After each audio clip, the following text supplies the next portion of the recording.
بسم اللہ الرحمن الرحیم، ایاک نعبد و ایاک نستعین۔ السلام علیکم ناظرین، میں ہوں آپ کا ہوسٹ یوسف بخاری اور آپ دیکھ رہے ہیں میرا YouTube channel focus entertainment T V. Mughal حکمران ہندوستان پر 332 سال تک حکمران رہے۔ مغلیہ سلطنت کا بانی چونکہ شہنشاہ بابر کو مانا جاتا ہے، لہٰذا ان کے دور میں ریاست اتر پردیش میں ایودھیا کے مقام پر 1528 ہجری میں ایک عظیم الشان بابری مسجد تعمیر کی گئی۔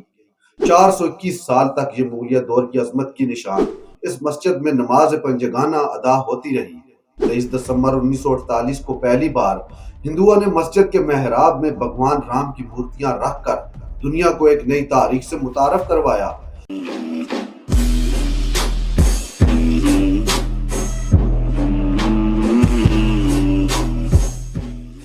کہ یہ مسجد در حقیقت ان کے بھگوان رام کی جائے پیدائش ہے، لہٰذا مسجد کو شہید کر کے اس جگہ رام مندر کی تعمیر کے عوامی مطالبے کی بنیاد رکھی گئی۔ ہندو مسلم فسادات نے جنم لیا، سینکڑوں مسلمانوں کی شہادتیں ہوئیں اور اس کی آڑ میں 1948 میں بابری مسجد میں ادائے صلاۃ پر پابندی لگاتے ہوئے انڈین سپریم کورٹ نے مسجد کو سیل کر دیا۔ انتہا پسند ہندوؤں کی زہر افشانی جاری رہی اور بچہ بچہ رام کا جنم بھومی کے کام کا ایک نعرہ بن کر زبان زد عام سنائی دینے لگا۔ بلاآخر ریاستی سرپرستی میں 6 دسمبر 1992 کو اس تاریخی مسجد کو شہید کر دیا گیا۔ ہزاروں مسلمانوں نے ہندوستان کے طول و عرض میں مسجد کی حرمت پر اپنی جانوں کے نذرانے پیش کیے۔ 2000 سے زائد مسلمان تو صرف انڈین گجرات میں ہی شہید کر دیے گئے، مگر نتیجتاً ہندوازم معاشرے میں اس طرح نکھر کر سامنے آیا کہ 1985 میں انڈین لوک سبھا میں اس کی ترجمان جماعت جو محض صرف 2 سیٹیں رکھتی تھی، ایک علاقائی جماعت سے قومی جماعت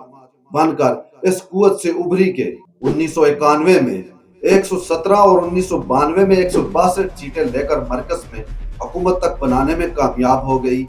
یعنی بابری مسجد کی شہادت اور مسلمانوں کے قتل عام نے انہیں گمنامی سے نکال کر اقتدار کے ایوانوں تک پہنچا دیا۔ اس دن سے بی جے پی اسلام دشمنی کو اپنا سیاسی منشور کے طور پر استعمال کر رہی ہے اور 22 جنوری 2024 کو بابری مسجد کی جگہ رام مندر کے افتتاح کو بھی یہ ہندو پرست جماعت ایک سیاسی سٹنٹ کے طور پر ہی استعمال کر رہی ہے اور اپنے اس کارنامے پر یہ پارٹی الیکشن میں جا رہی ہے اور تاریخی کامیابی متوقع ہے۔ 1992 میں اپنی سرپرستی میں بابری مسجد اور ہزاروں مسلمانوں کی شہادت کا اعزاز رکھنے والا، جس کو ایک وقت تک گجرات کا قصائی بھی کہا جاتا تھا، نریندر مودی آج ہندوستانی تاریخ کا مقبول ترین وزیر اعظم کہلاتا ہے۔ بابری مسجد کی جگہ رام مندر تو تعمیر ہو چکا، مگر ابھی ہندوستان بھر میں ہزاروں مساجد ہندوازم کی سیاست کے لیے باقی ہیں۔ لیکن 1992 میں بابری مسجد کی شہادت اور آج 2024 میں رام مندر کی افتتاحی تقریب تک کے وقت میں جو ایک قابل ذکر تبدیلی دیکھنے کو ملی ہے، وہ یہ کہ بابری مسجد کی شہادت پر ہندوستان بھر کے مسلمان مسجد کی حرمت پر مر مٹنے کے لیے تیار تھے، لیکن آج جب مسجد کی جگہ مندر بنا کر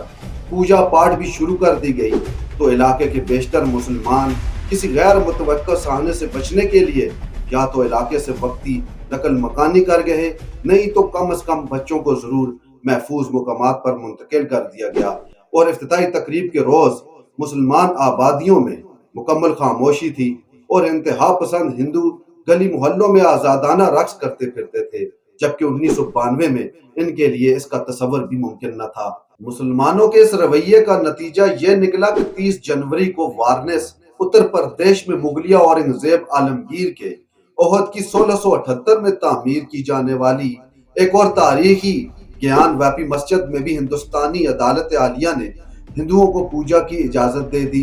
یہ مورتیاں اب ہر مسجد تک پہنچیں گی اور جلد مسلمانوں کے مذہبی قوانین کو بھی ریاستی قوانین کے تابع کیا جائے گا اور آپ کو طلاق، نکاح، ایک سے زائد شادیاں اور وراثتی تقسیم تک میں ریاستی قوانین کا پابند کیا جائے گا۔ اب دیکھنا یہ ہوگا کہ آخر کب تک 35 کروڑ سے زائد ہندوستانی مسلمان اس جبر کو برداشت کر پائیں گے، کب وہ مفاہمتی پالیسی کو ترک کر کے احادیث رسول میں بیان کی گئی اپنی فضیلت کو پہچان پاتے ہیں۔ جی ہاں، اکھنڈ بھارت کے جس طوفان کا آغاز انتہا پسند ہندوؤں کے ہاتھوں آج بھارت میں ہو چکا ہے، یہ تھمنے والا نہیں ہے اور یہ ہندوستانی مسلمانوں کو روندتا ہوا